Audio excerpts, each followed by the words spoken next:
Howdy again, it's Mr. Pete, your YouTube shop teacher, and in keeping with my policy of beating a subject to death, I'll make part 3 of the little Atlas grinder hone, and I hope you watch the other 2 so you know what I'm talking about here, and I'll put links in the description, and when I snap my fingers, those title sheets will come up if you want to watch them.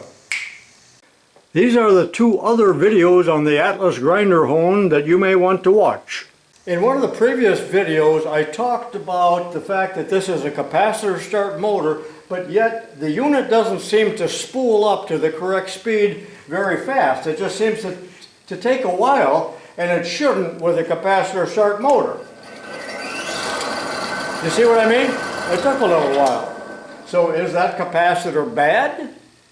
First of all, let's talk about what capacitors are, the purpose of them, and a few things like that. I'm not exactly an expert on electricity, so I will stand corrected. If any of you guys out there that are engineers or sparkies or whatever you call yourself, you're probably a heck of a lot more knowledgeable than I am, but you might find this interesting, so let's get started.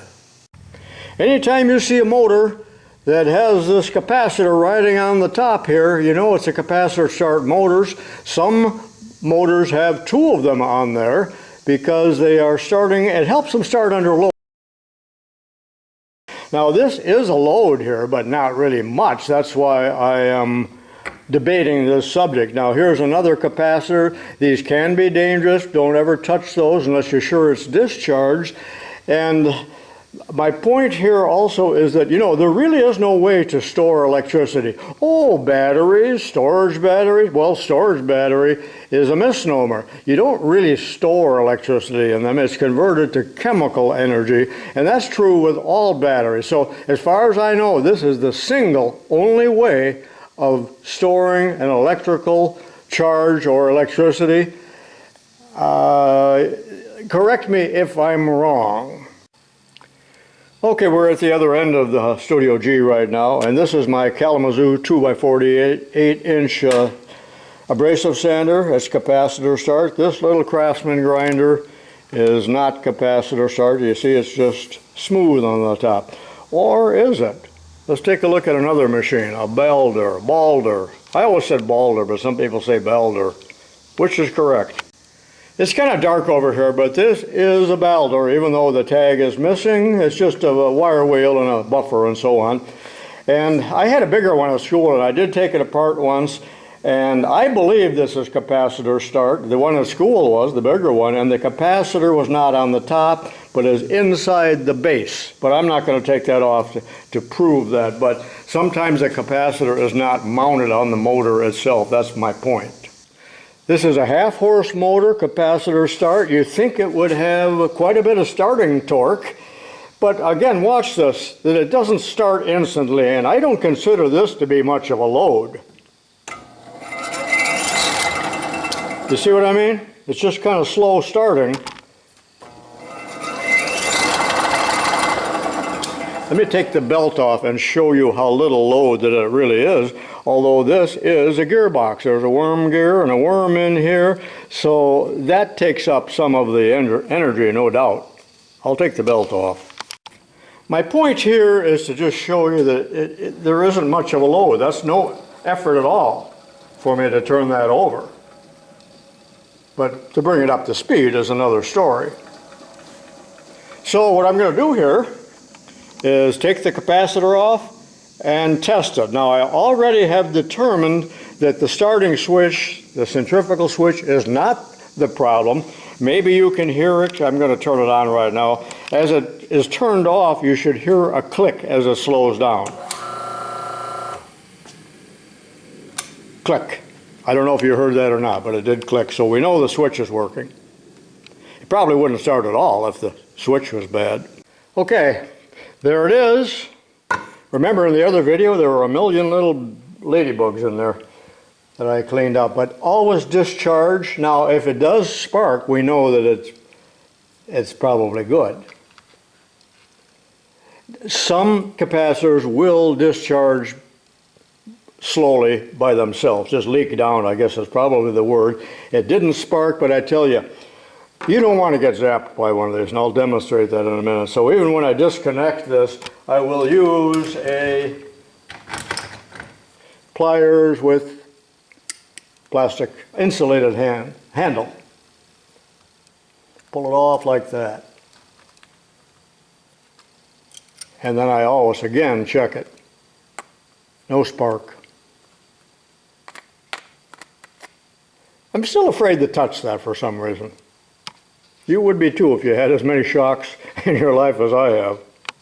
This big Mallory capacitor is 400 to almost 500 microfarad. It always tells on there. But the one that came off of the motor is a Phillips. Oh, made in USA. Must be pretty old then. And it is, where is it? 378 to 454 microfarads. This is the one that I used to play around with at school with the kids, and I think I'll charge that up right now and show you what it does. Okay, this is my little handy dandy capacitor tester. I've had it since the dawn of time. It's the Mars capacitor analyzer. I used to take this down to school to charge that up. So I already got the cords out. It's plugged in. And there are two leads here, so what I will do is attach the leads onto this big capacitor. On the controls here, there's a range button. It's in the off position. This is a two-way switch, so for the smaller capacitors, I can hardly read that. You turn it to the left, but 0 to 500, which we're concerned with, is to the right. Now when I do that, the light will come on. And then the light should go off when it is charged. So watch the meter now.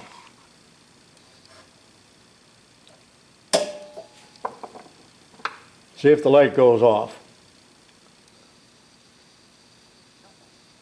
And it does, so let me short it out now. Now there's probably still a little bit of charge there again, residual. Let's see again. Yeah. And again. Let's do that again. That's fun. The kids like this. I had a much bigger one, and boy, would it pop. I don't know what happened to it. So we're charging. Didn't take much, did it, that time? That's more like it. By the way, this instrument can be used as a continuity tester, but I have plenty of those. So let's test it now to see if it is charging to its capacity, which was almost 500 microfarads. So to do that, we will again charge it up. Now when the light goes off, it's charged up, and now I will push this test button. Watch the meter. And see, it's all the way up here at 500. So that's a good capacitor, but that's not the one out of the motor. This is the actual capacitor off the Atlas grinder hone. So let's check it out. And remember, it has about a 450 microfarad capacity. When the light goes out, I'll check it. Watch the meter now. And yes, it is a good capacitor. So I was totally wrong about this motor, saying that it had a bad capacitor. So I'm going to put the capacitor back on the motor and just deduce here that that motor is not really up. I need a larger motor. But since I will never actually use this, it's good enough for who it's for. Okay, the capacitor is back on. I did not get shocked, and it does run fine. It just takes a while for it to spool up. So we're done. But let's have a little extra credit. Okay. Before I continue with the demonstration here of the actual extra credit, let's have a short story here.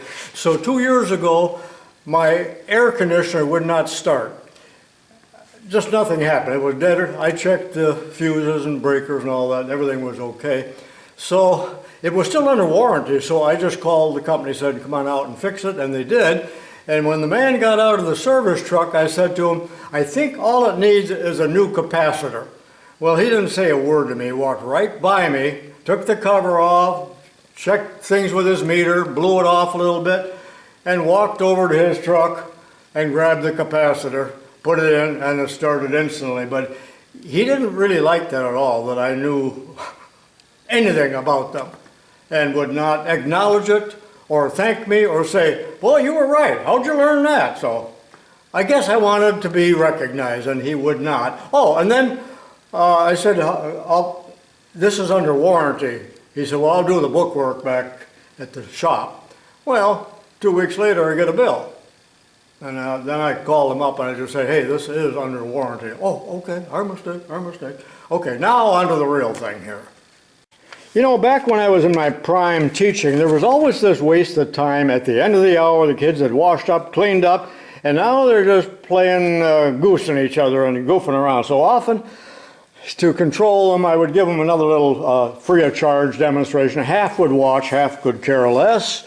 So this is a magneto. Now watch the spark plug. I'm going to zoom in on that because I got a real weak spark.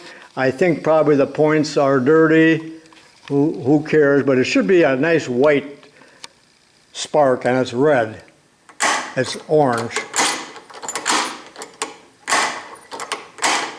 Okay, a little intermittent problem there.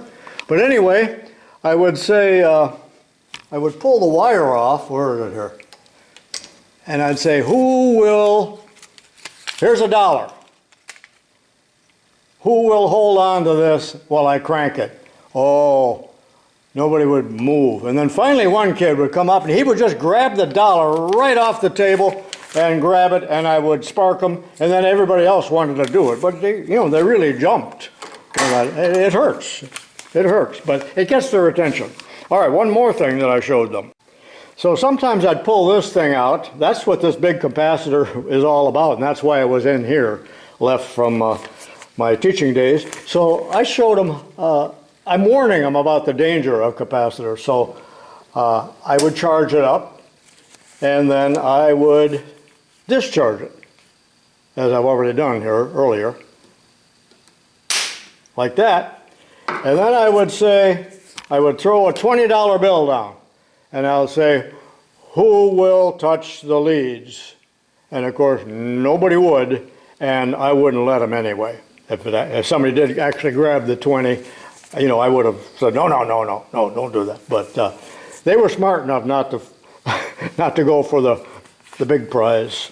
Well, that completes a rather long video, extra credit and all of that. So if you liked it, give me a thumbs up. If you hated it, give me a thumbs down. And I'll see you in the next video. So long for now. Well, all of you old-timers are fully familiar with points and condensers and rotor caps and all of that on the older engines, and still on a lot of small engines. But we always said we change the points and the condenser. So the capacitor actually has two names. It's sometimes called a condenser, sometimes called a capacitor. Probably most often a condenser on engines. Everybody knows that. These are the two other videos on the Atlas grinder hone that you may want to watch.